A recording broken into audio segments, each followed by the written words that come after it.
I thought we played complementary football. We did exactly what we said we needed to do. They pitch to Gibbs. Touchdown! And the Lions back up by 7. Crazy right now. 3 games straight that happened in my career. Fumbles in critical moments. Hey, this is a heck of a ball game. 4th and 2. Amon-Ra! Perfect throw and catch! Unreal! This is an 8-point win for the Lions to get to 2-1.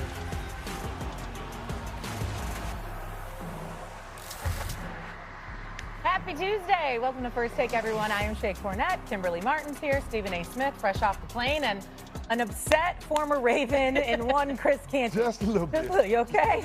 We're going to work through your problems here over the next 2 hours because last night was not great for one Chris Canty. The Detroit Lions literally went into Baltimore and quite literally ran the Ravens out of their own building. I'm going to watch the film.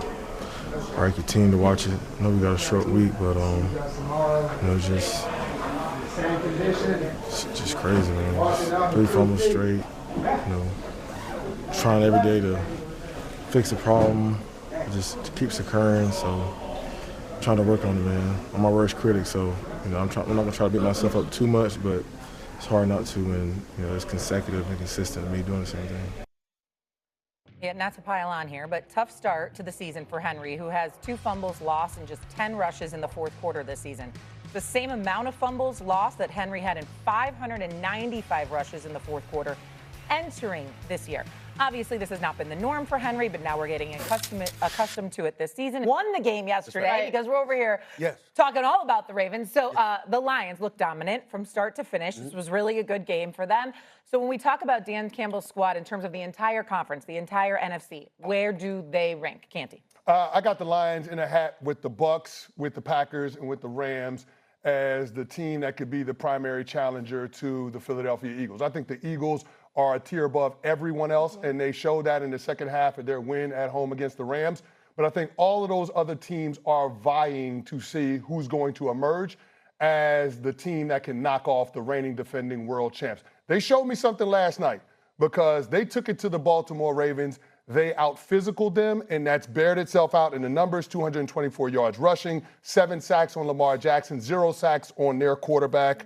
I mean, it was absolutely an impressive outfit. That goal line stand that they had in the second half, that was tremendous. Capped off by Jack Campbell forcing a fumble on that sack on Lamar Jackson. They showed me their sports character.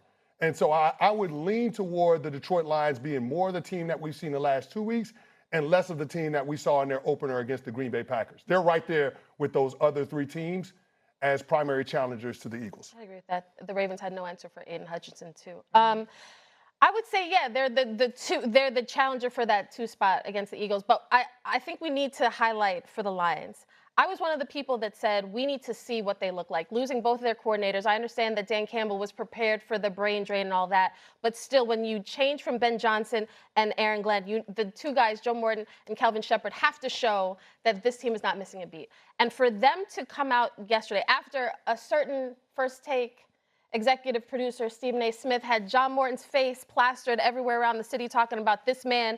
He has not done a good job. We need get this man. He needs to be better. John Morton showed up.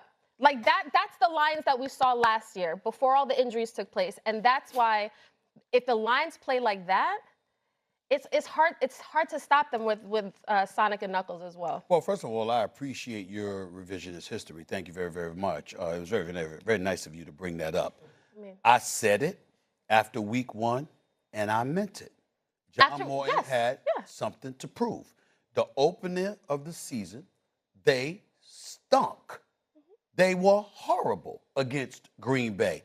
And when you're the new offensive coordinator, and you are succeeding Ben Johnson, who's had a top 3 offense in the National Football League for the previous 3 to 4 years, and you can't score, that's a problem.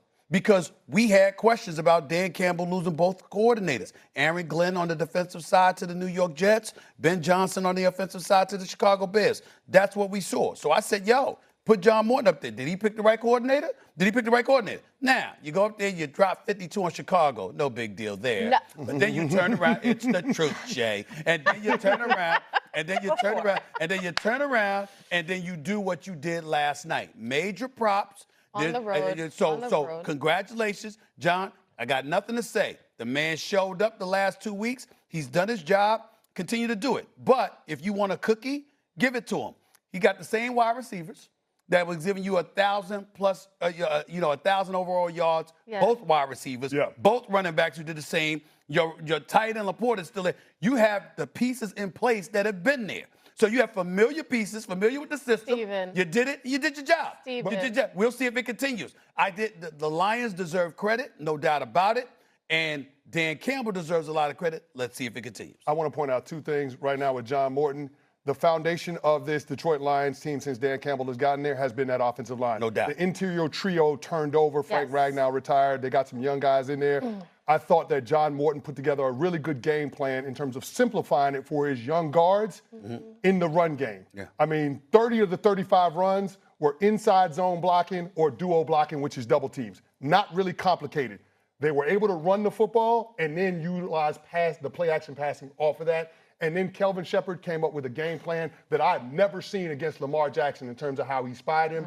Rush 3, have an off-the-ball linebacker and an on-the-ball linebacker both working in tandem to spy Lamar Jackson and take the running back whichever side he comes out. Phenomenal game plan by Kelvin Shepard. The questions that we had about the coordinators for the Detroit Lions, been we can go ahead and do it. That's all I was trying to get to, Shay. Because if we're going to raise the questions, when we have evidence that answers those, I just want us to give the same. Sure. She's just holding everyone up. I'm just here with the sheets. I'm very fair. I'm very fair. I'm very fair. If you show up after I call you out. You want a cookie? You want to give him a cookie? Fine, here you go. Brilliant game plan. It's game 3 of the season. It's game 3 of the season. Listen, the Lions responded in a big way after that Week 1 loss. Sure. Dan Campbell, his team's 8-0 after a loss, and I know now they've won 2 in a row Shay, since how the about this 2023 question to you, season. Shay? How about this question to If you, you're bringing Shay? up the Bears, I'm not catching strays right now. Is it really, really, really about how good the Lions are?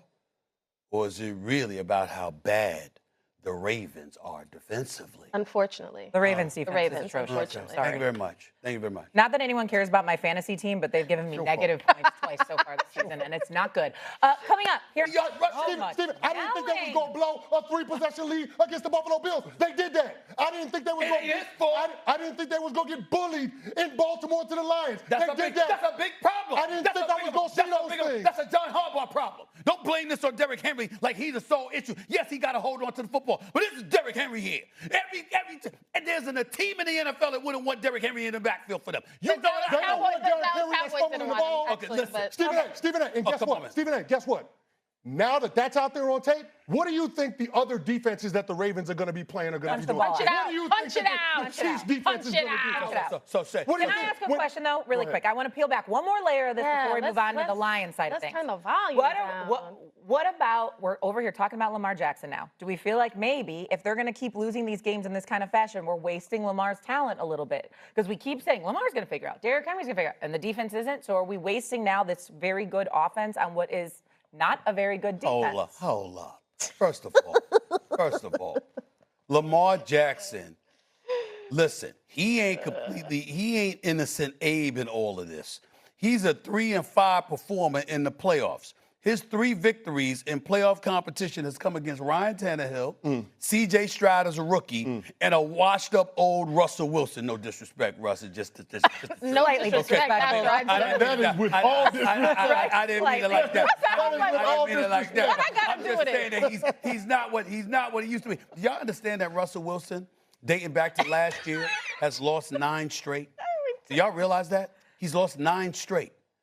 Literally, last 5 games of regular season, the playoff game to Baltimore, and the Giants are 0-3. The man has lost 9 straight.